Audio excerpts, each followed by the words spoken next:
Fairy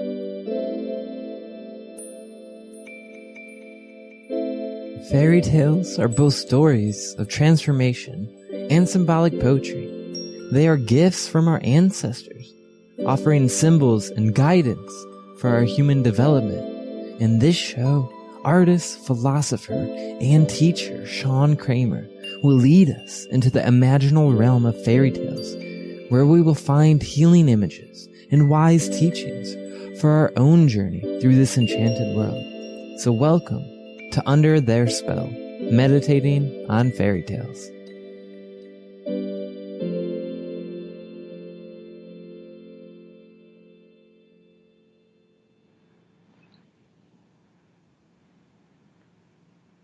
Welcome to our fairy tale meditation.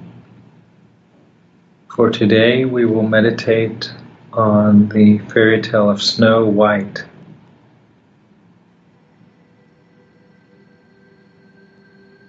So to begin our fairy tale journey,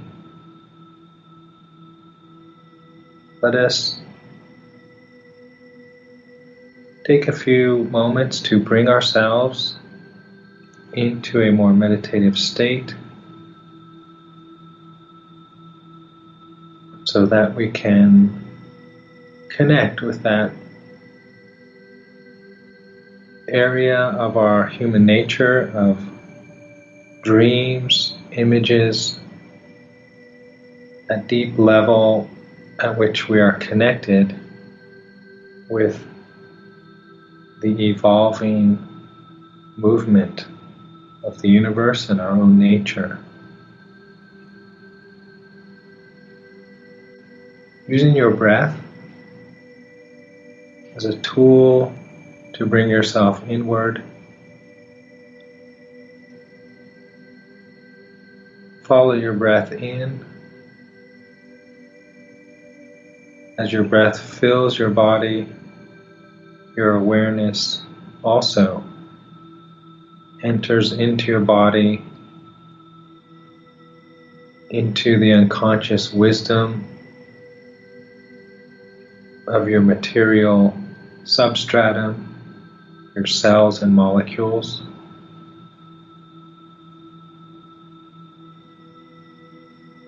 As you breathe out, let each outward breath be a letting go breath, releasing some tension, some worries, and trusting your present life and concerns to the loving, healing, helping powers of the universe.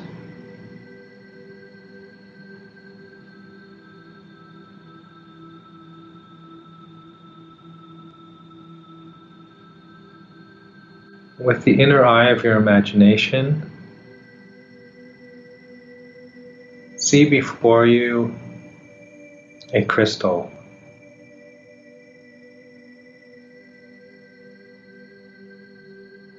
And identify and unite with that crystal. The crystal of your soul, of your energy, your subtle body. The crystal is floating over a dark, black body of liquid.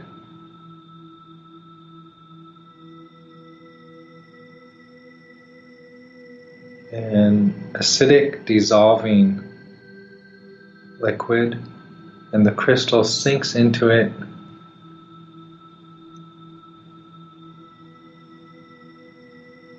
begins to dissolve, be taken apart by this black liquid for restructuring.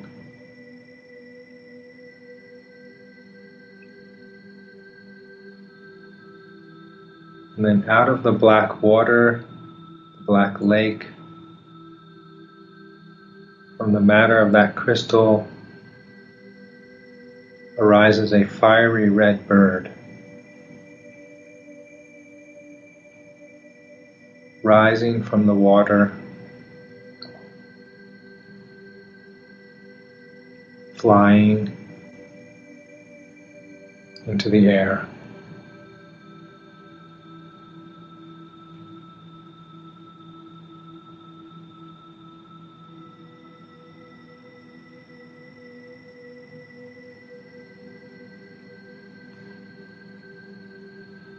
And in this fairy tale today of Snow White, we will use some of the symbols and perspectives of alchemy to awaken for us some of the implicit symbolism and imagery in this fairy tale of Snow White.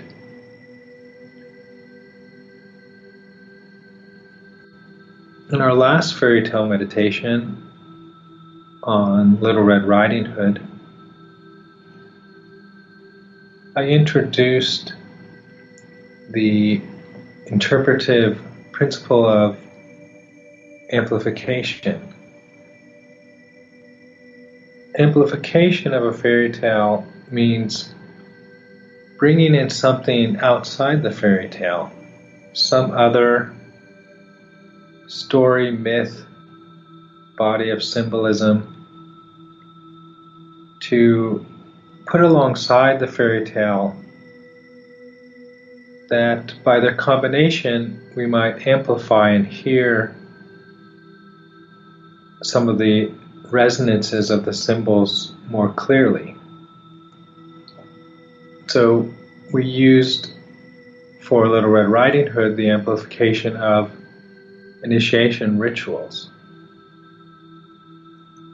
The common practice of humans going back, we have no idea how long, hundreds of thousands of years, of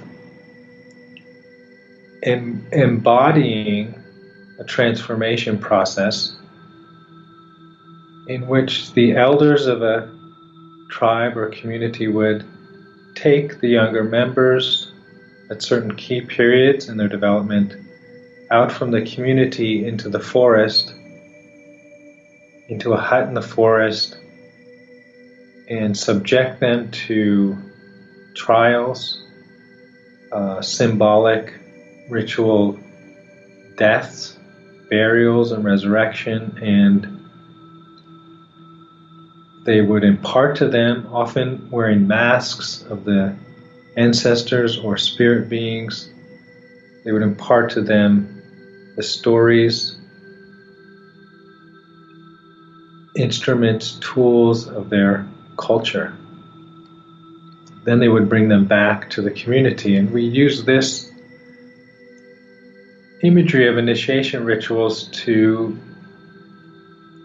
amplify the imagery, the implicit symbolism of the story of Little Red Riding Hood.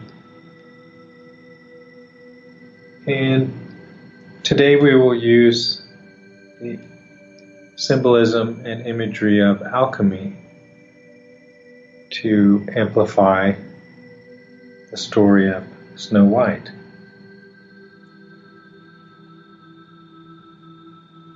And what is alchemy?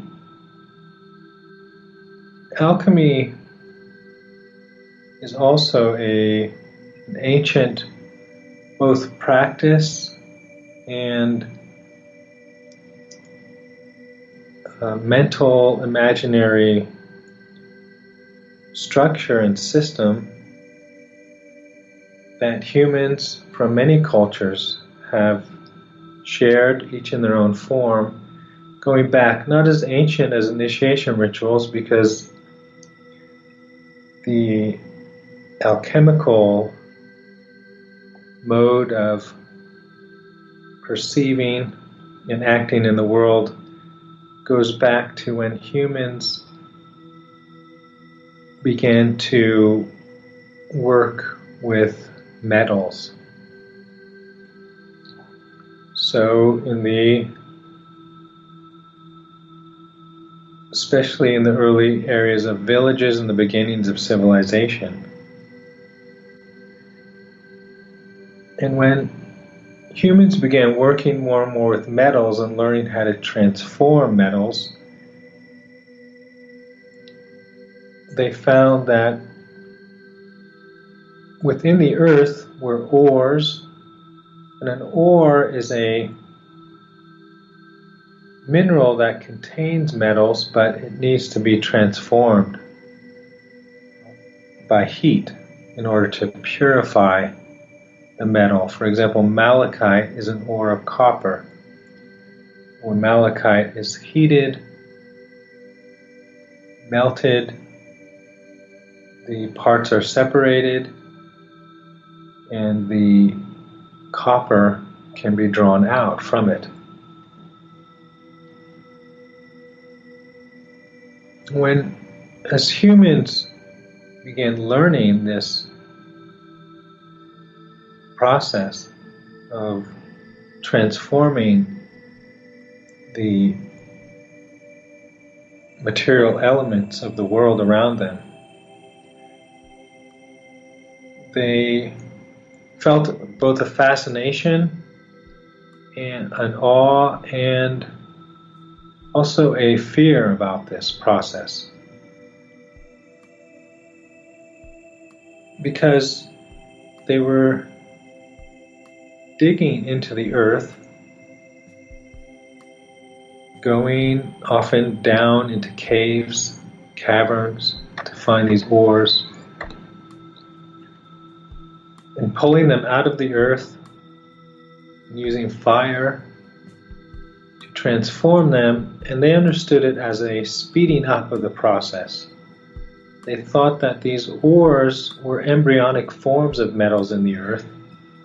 If they were left in the earth, they would become shiny metals, but that humans could use fire to speed up this natural process, to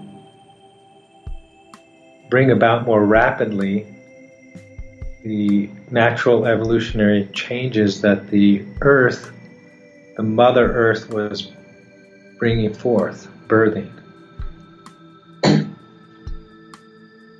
So they were fascinated by discovering that they could do this, and also had a fear and hesitation to think of themselves as going into the womb of Mother Earth and taking out things before their time and using their own technology to bring about these transformations. So the people who did this were perceived as on the margins of society, on the boundaries of civilization and nature, the known and the unknown. So even still, the imagery of miners, as we will see in this story of Snow White, the dwarves, is an ambivalent imagery. They have good and evil sides. Sometimes, like in the Lord of the Rings, creatures, I think it was the orcs who live in the earth and are miners, they have a dark side to them. So people thought of these people who worked with metals, these alchemists, as kind of magicians that had both dark and light sides to them. So this process became an kind of projected image of the development of human culture itself and of humans working on their own personal transformation.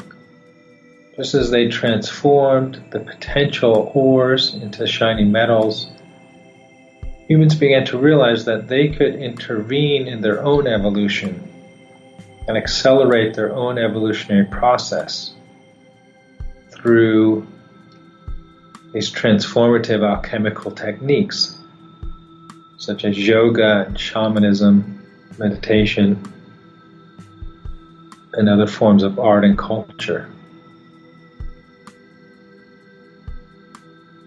And the fairy tales are part of this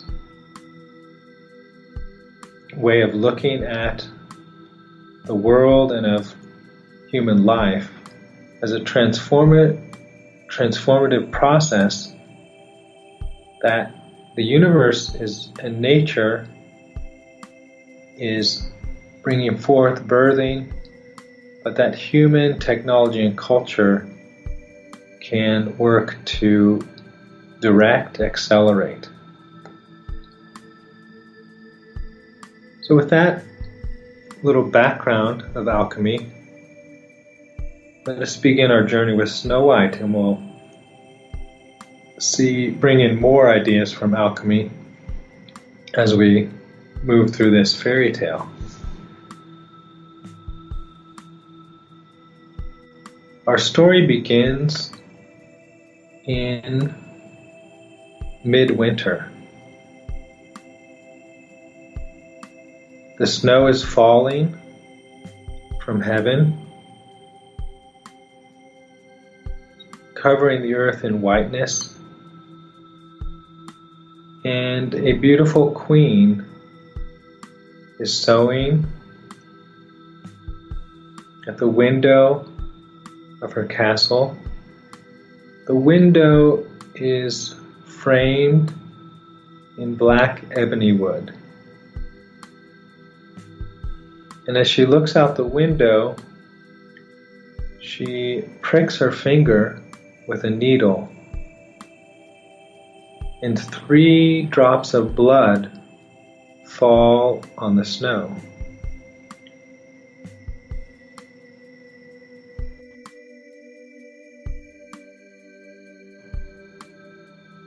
Picture that the world has offered to her. The black frame, and in the black frame is snow with 3 drops of blood. She is filled with desire and expresses her desire for a child, a new life, a birth, saying, if only I had a child as white as snow, as red as blood, and as black as this frame. And that comes to pass.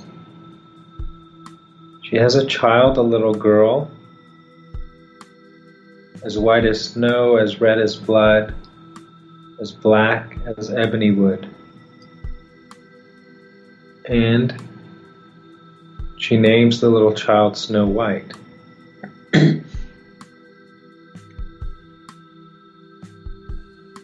Then the mother dies when the little girl is born.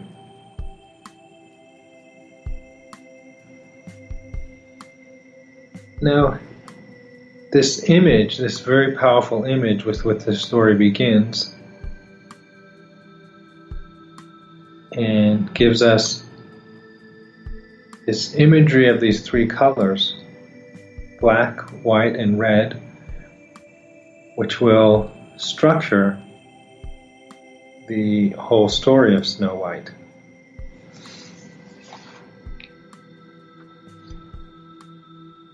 The white is coming from heaven.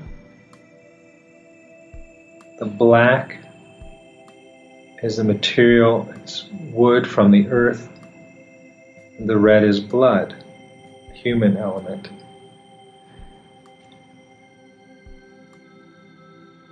There was an anthropologist who did a study of the words for colors in all different cultures, civilizations, tribes. And he found that some cultures had more words that were specifically color words than others. And the ones that had the most, he said, had usually about 11. Beyond that, we use other things for words. If you go into a paint store and they have all different colors of paints. I'd say, call it coffee or strawberry, or we'll use something else. But the specifically color words are not that many. And some cultures had less. Some had only 2, some had 3, some had more. The interesting thing that he found was that the cultures that had 2 had the same 2 colors that they named, and those that had 3 had the same 3. That as humans added color words, they followed the same order, showing that there was something natural about it. The cultures that had only 2 words for colors had the words black and white. Those were the first color words that people would give.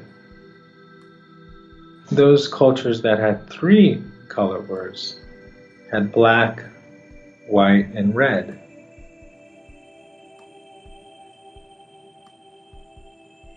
And if you try to notice as you go around the world, as you look around where you are, and notice the things that draw your eye, you will notice one is high contrast, dark and light. So where very dark and very light meet, your eye will notice that before other things.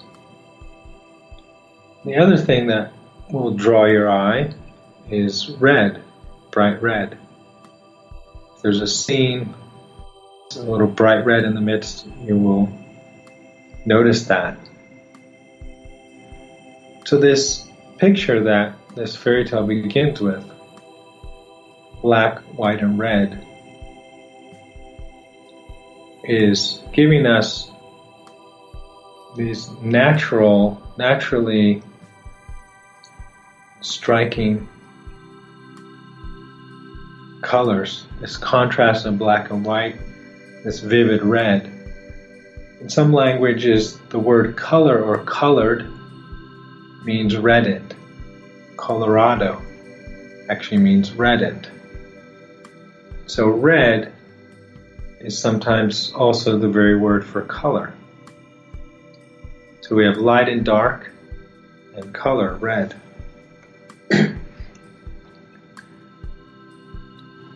And alchemy also uses these colors, these 3 colors, as images for the process itself of transformation. In alchemy, the process of transformation that is based on the transformation of metals, but then becomes symbolic of human transformation, is sometimes schematized into 3 steps called the blackening, the whitening, and the reddening. That humans, as we go through transformation, go through a pattern in which there's a blackening phase, a whitening, and a reddening phase.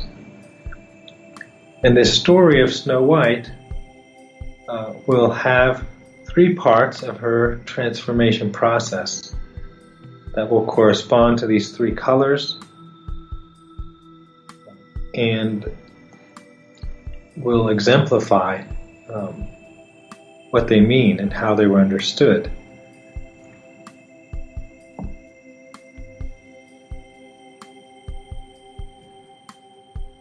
So in this picture of the mother looking out on this scene of these 3 colors and desiring a child with these colors, she's not just desiring a child, but a child who will pass through the full transformative evolutionary process of which a human is capable.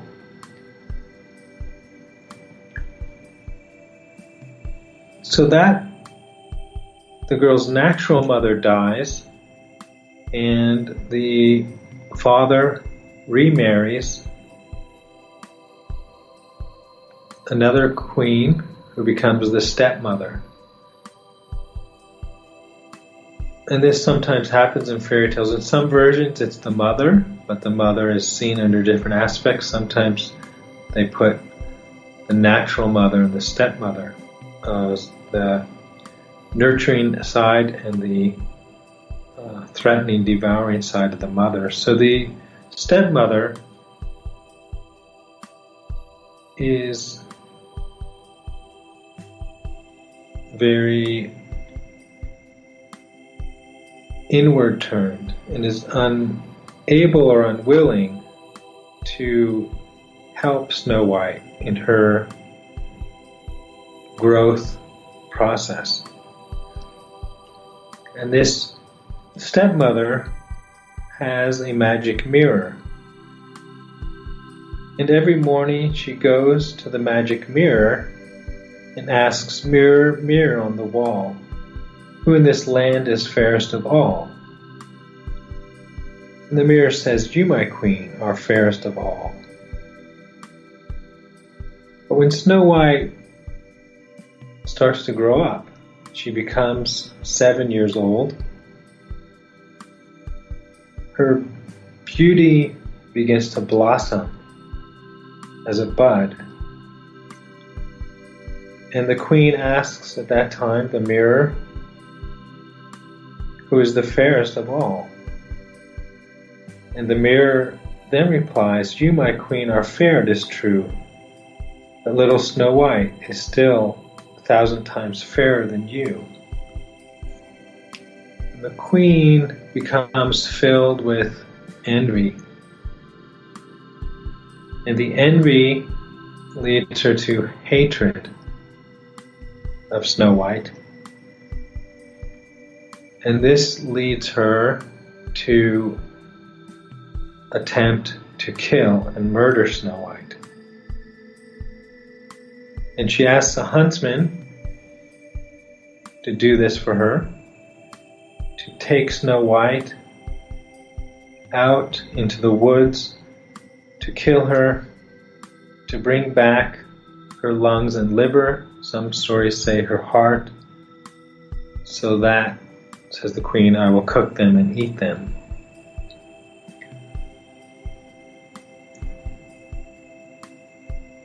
The queen, the second queen, who is so envious, is faced before a glass that's a mirror. The first queen was faced before a glass that was a window, which she could look through and outward.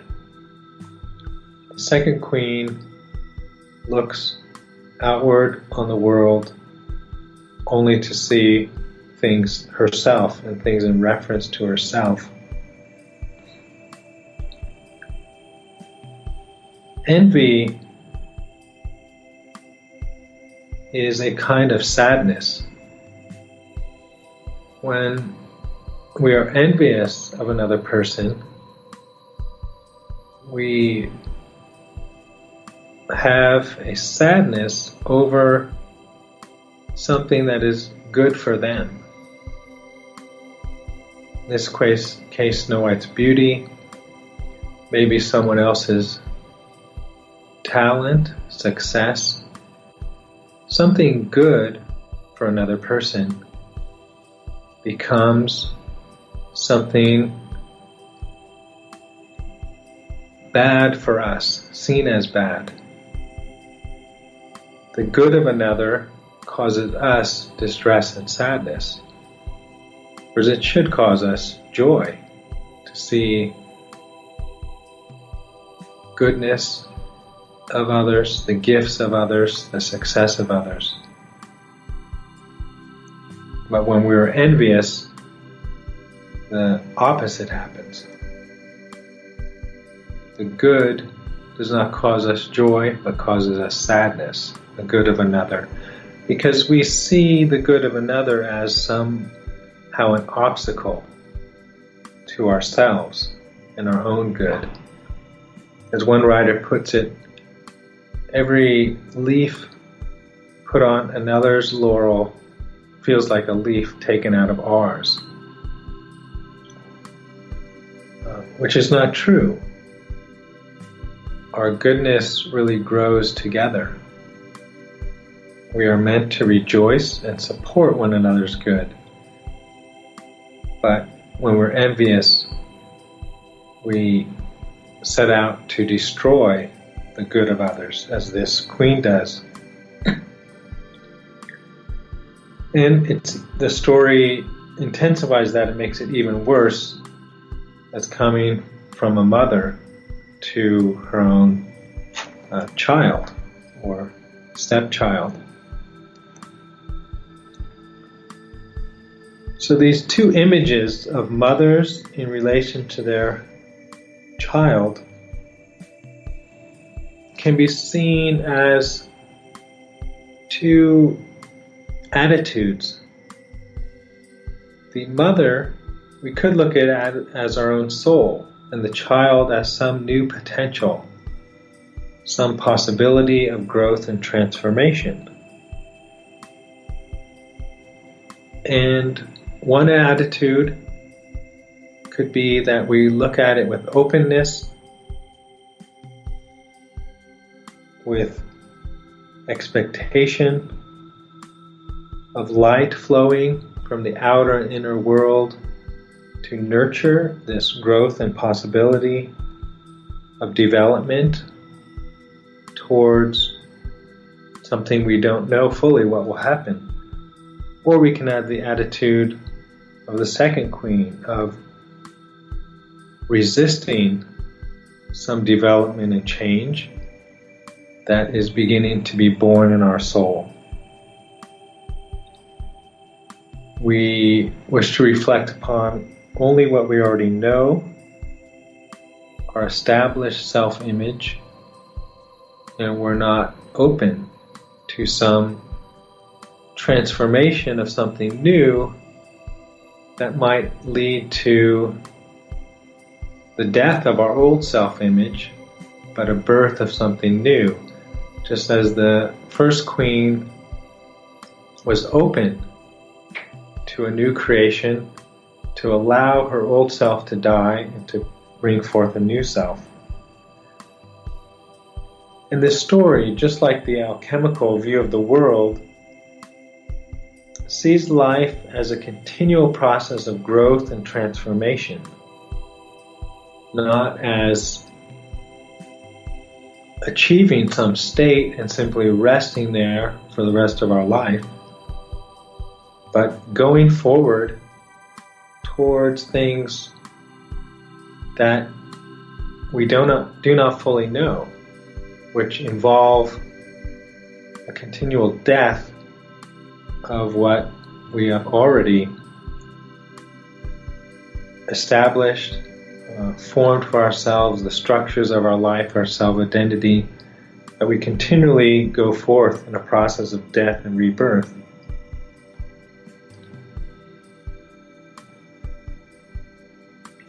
So this queen sends the little girl Snow White out with the huntsman to be killed, but he has pity on her and lets her run off into the forest, and he kills a boar, a pig, and brings back the inner organs, the lungs and liver of the pig, and the queen cooks them and eats them, thinking she's devouring the inner life of Snow White, ending that and keeping it for herself. And Snow White runs off into the forest. And in the forest she finds a house, and the house belongs to 7 dwarves who live in the forest and work in the mountains, mining out the metal ores from the mountains.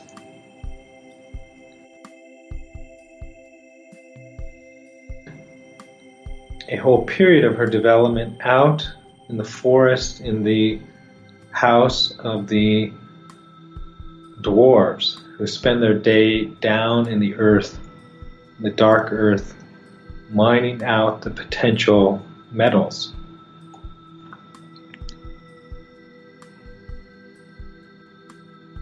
So here we enter the next phase of Snow White's process of transformation. She has gone through a symbolic death by being exiled from her home and symbolically going through a death at the hands of the huntsman that takes place in the body of the animal that is kind of a substitute victim for Snow White. And that is the black phase of the alchemical transformation process. The black phase is the phase of death, separation, purification, of the darkness, the dark night, where things that were formerly known and comfortable to us are taken away, no longer form our support, and we are off into a dark forest. And then her time now in the forest with the dwarves is the whitening phase. It is the phase of the in-between phase of ending the old structures and bringing forth new lights and directions and transformations. The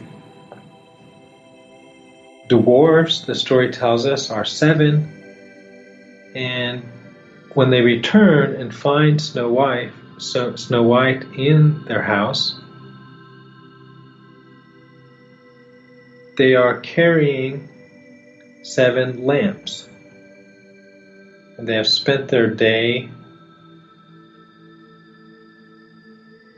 out in the caves mining ores. And in the symbolism of alchemical transformation, there are a number of different symbolic structures and patterns that are given of the stages of this transformation process. And one is the 3 of the blackening, whitening, and reddening. And another one is based on 7. And the 7 steps of alchemical transformation were seen as corresponding to the 7 planets and the 7 metals that were known in the ancient world. The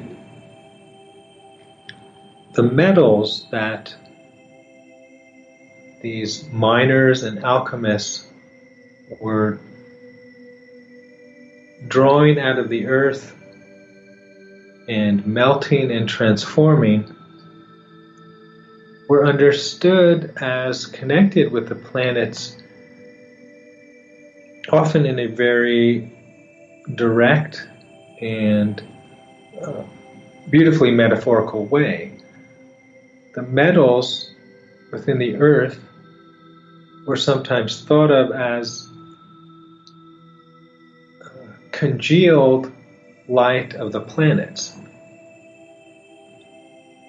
Gold, for example, was thought of as the light of the sun,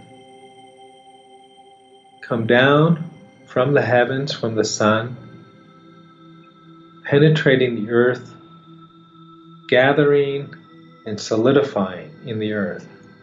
So that if you had a piece of gold, you had in your hands sunlight itself, congealed sunlight.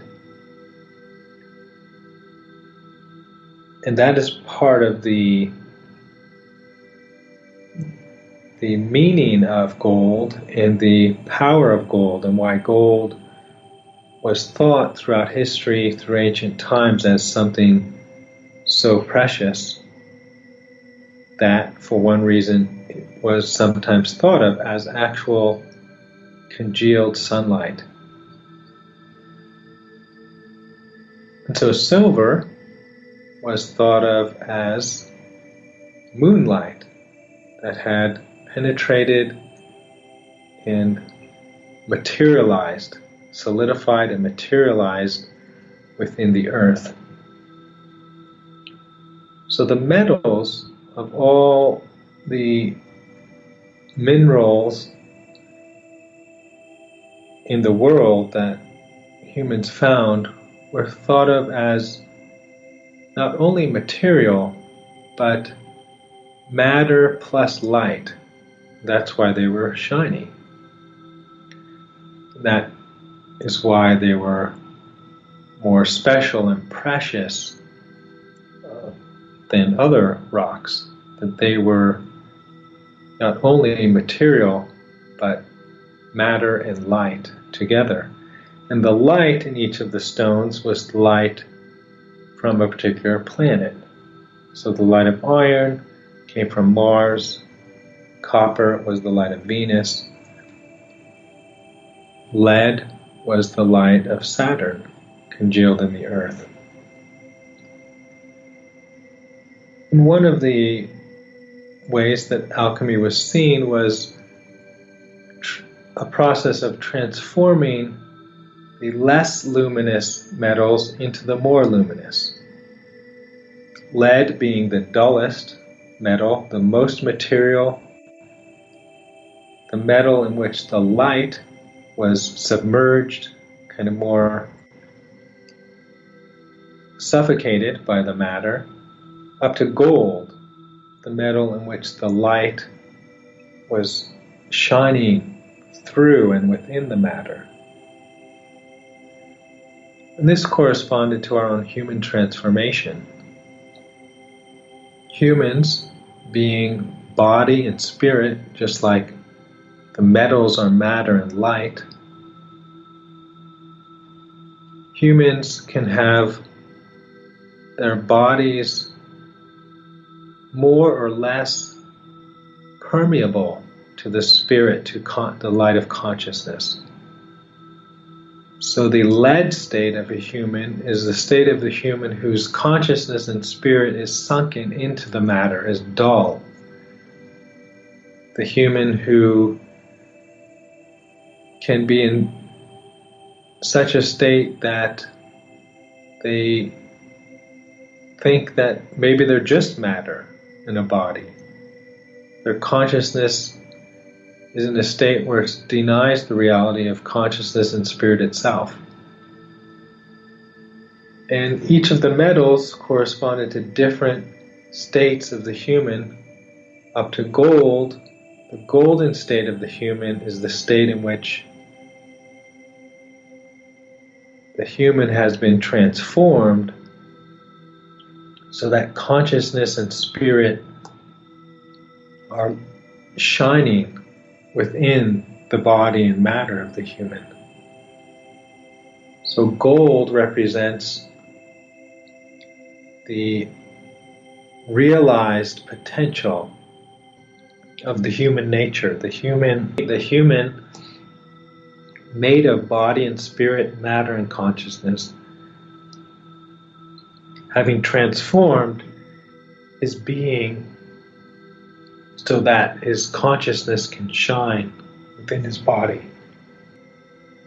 So the dwarves are the images of these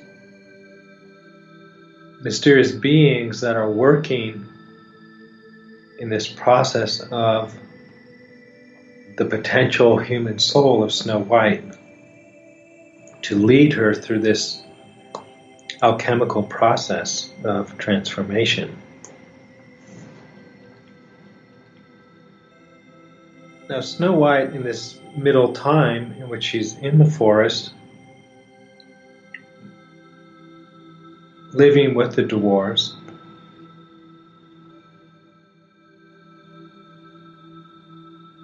so in this middle phase in which Snow White is out in the forest, in the house of the dwarves,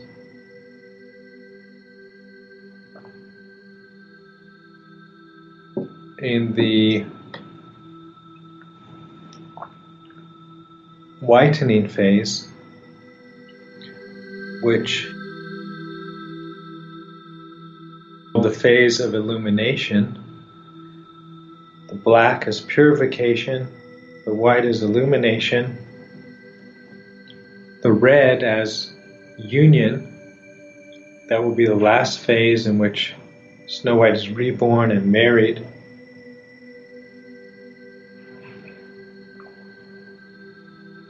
During this phase with the dwarves, she's given the work of keeping clean and orderly the house of the dwarves while they go into the depths mining. And this is a simple but very important and practical teaching for us in our own transformation. If we wonder, how can we enter into and move forward our own alchemical process of transformation and personal development and evolution, one of the best and most practical things is, in a way, to clean up our room, our space, both literally and symbolically. Just look around our room and the room of our life and see what is out of order, what do we need to put in order, what do we need to fix or clean up. And just by doing that, that will give us the first step. It doesn't have to be much. It can be just seeing something in our space, in our life, that could be fixed. It could be cleaned up and put in order. By doing that, then we'll see something else. And that will lead us to the next thing. And often it's very simple, but maybe that's what we need to start at so we don't get overwhelmed or too frightened by the process. As the Zen masters say, just chop the wood and carry the water. But it really will bring about and further our transformation and make us more capable of other things. So we'll always see something if we just ask ourselves, well, what in my environment and life can I take care of? Can I fix? Just begin there without worrying about all the rest, and you will be in your alchemical process of transformation. And while Snow White is out here, the Queen, through her magic mirror, learns that Snow White is still alive, and her envy and hatred drives her to go find her and try to kill her.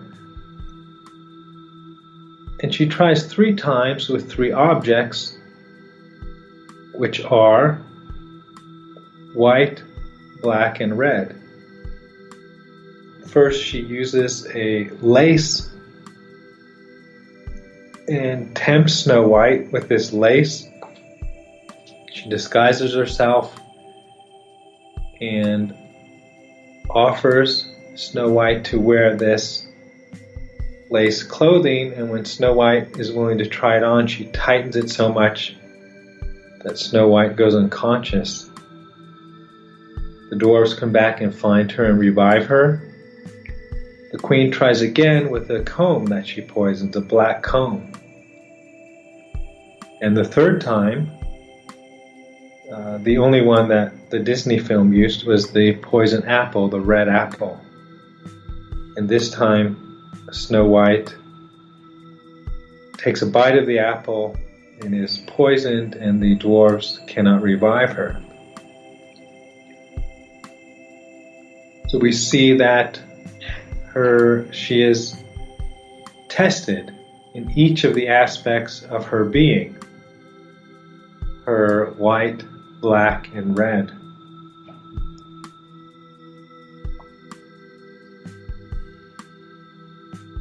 When the dwarves are not able to revive her, they see her as so beautiful that she does not belong back down in the earth.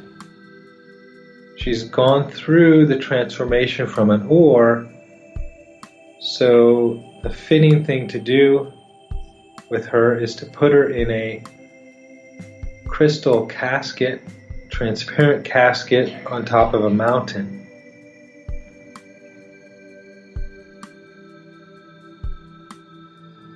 So Snow White in this middle phase has struggled and been tested by the kind of terrible mother. The terrible mother who is devouring, wants to devour her, who is deceiving, who presents her with these illusions of things that seem beneficial and beautiful. The lace clothing, the comb, the apple, but that are really poisonous. And finally she puts Snow White into a sleep of unconsciousness. This is a side of nature that humans in their transformation have to meet and struggle with, that is often symbolized in fairy tales and myths by the evil, terrifying, terrible mother. That nature does have this aspect of trying to devour us, to present us with illusions, fascinating things that deviate us from our path, to pull us back into unconsciousness. And in order to continue our conscious evolution, there is a struggle and testing with that aspect of the world that presents us with illusions and dreams, and to put us into a sleep so that we no longer grow. We just settle with the illusions, the fascinating beauty of the world, and lose our path toward growth.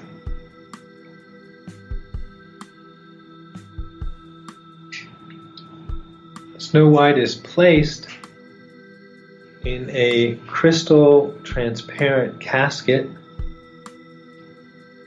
bringing us back to the first mother, the mother who had the intention of growth and transformation for Snow White, in which the glass was transparent, the transparent window. So Snow White is placed in this crystal coffin, and on it the dwarves put in gold letters her name and tell that she is the daughter of a king. And traditionally, there were two things seen as the goal and purpose of the second stage, the whitening illuminative stage. They were that one discovered one's true nature and one's true purpose and calling in life. The true nature, in this case, as being the daughter of the king.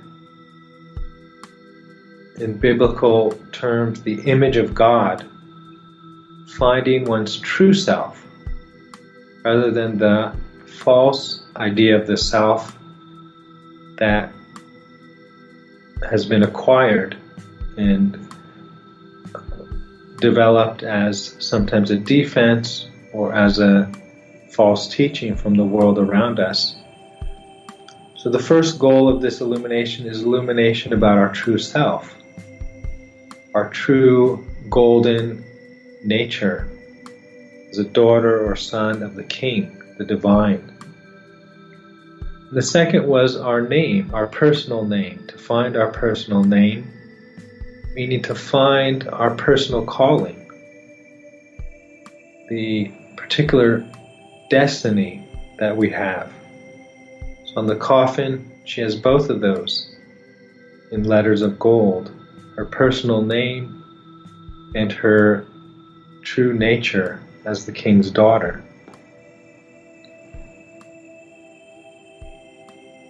And while the casket, the crystal coffin, is there on top of the mountain, 3 birds come and stand watch beside the crystal casket, an owl, a raven, and a dove. Again, the 3 alchemical colors of transformation, the red owl, the black raven, and the white dove,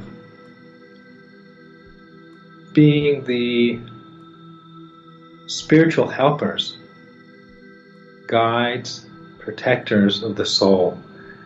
That our process of transformation is not something that we simply derive from ourselves and our own efforts. We cooperate, but there are other powers of the world that are there to help us, guide us, and watch over us. So even in this stage where Snow White seems still, unmoving, passive,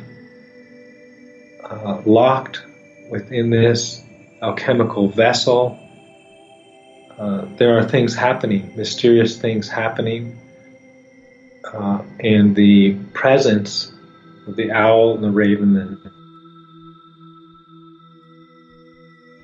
these very hidden and mysterious processes of transformation and powers that are bringing them about. And a prince who, it says, knows about the dwarves and the house of the dwarves, so meaning that there's a whole story about this prince who has gone through his own transformation, but has this story doesn't tell us that whole backstory.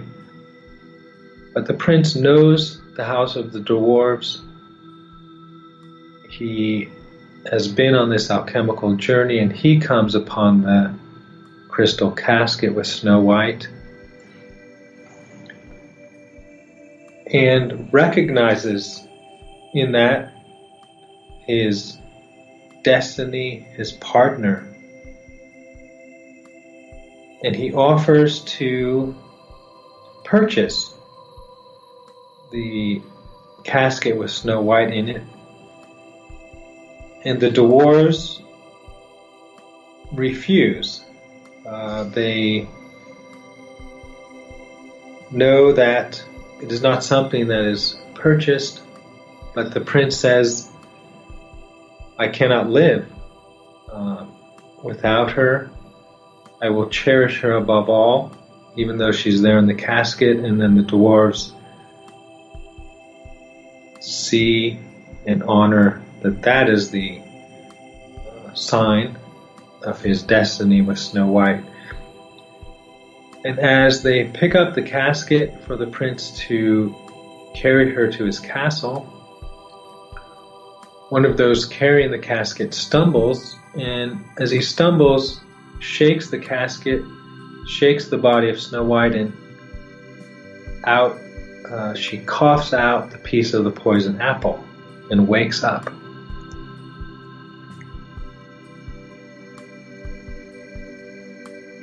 There we have the teaching that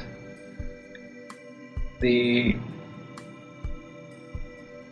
final stages of our transformation, the completion, the awakening, takes more than our own efforts. Carl Jung, when he would work with people in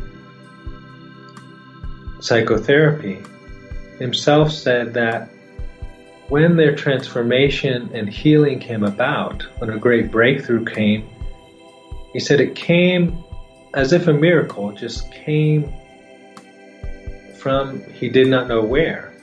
Some dream image, something would awaken them. The therapeutic process, he said, was kind of preparing the matter to be disposed for that divine gift, here in the story as just an accident that awakened Snow White. The prince takes her to his castle to be married. They invite people to the wedding, and the queen is invited. And she consults her mirror, and the mirror tells her this princess who is going to be married is actually more beautiful than her. She doesn't know it's Snow White. So she goes with both attraction and terror. There's a sense of what's happening. And when she gets there and finds it's Snow White, at the wedding, they put on red hot iron shoes on her feet, and she dances to her death at the wedding. They're symbolizing her very nature, dancing alone, her selfishness, her inward turning that has blocked her from her own alchemical transformation, and the shoes that burn her to death. Shoes are things that we can't share, in the sense that we can't wear them at the same time as someone else. And she has been focused on that selfish goods of life that she is unwilling and cannot see the possibility of sharing. That the good of beauty for her, if it's shared, it causes her distress and sadness and misery, and she sets out to destroy the good of others as a way of sustaining her own good.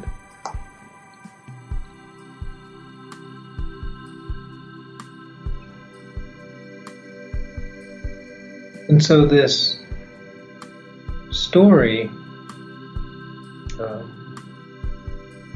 like all fairy tales in a way, but it shows us the view of life that the fairy tales have, that they share with alchemy, which is that life is meant to be a process of continual transformation, which means process of death, rebirth, death, rebirth. It is not meant to be a process of acquisition of goods for ourselves, or of attainment of a certain state. As we have in our culture a goal of working so then you can retire and rest with what you've achieved. Know the fairy tales and the alchemical worldview see that the meaning of life is to participate in the evolutionary transformation of the universe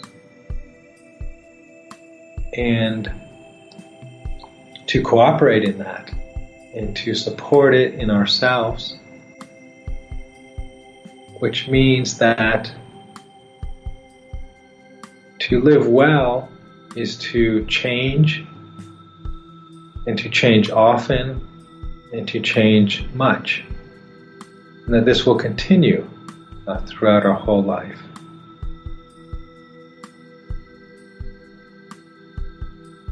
So let us finish with a meditation.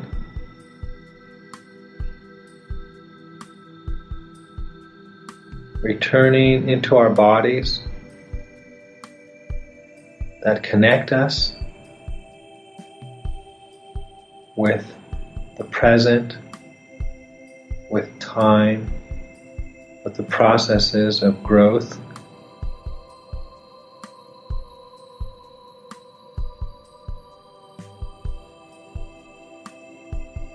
Bringing our spirits, our consciousnesses into the body that we have, the material universe.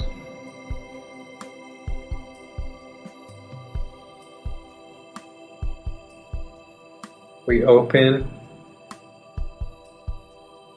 our bodies, souls, and spirits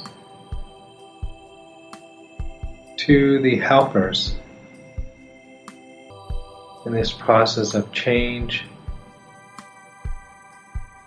which is sometimes filled with longing and hope, sometimes feels like loss and fear and death and darkness. We trust ourselves to you, knowing that even when we feel lost, cannot find the way, you are working, that the divine has an intention for our growth, knows the way, and will help us in our own development and transformation.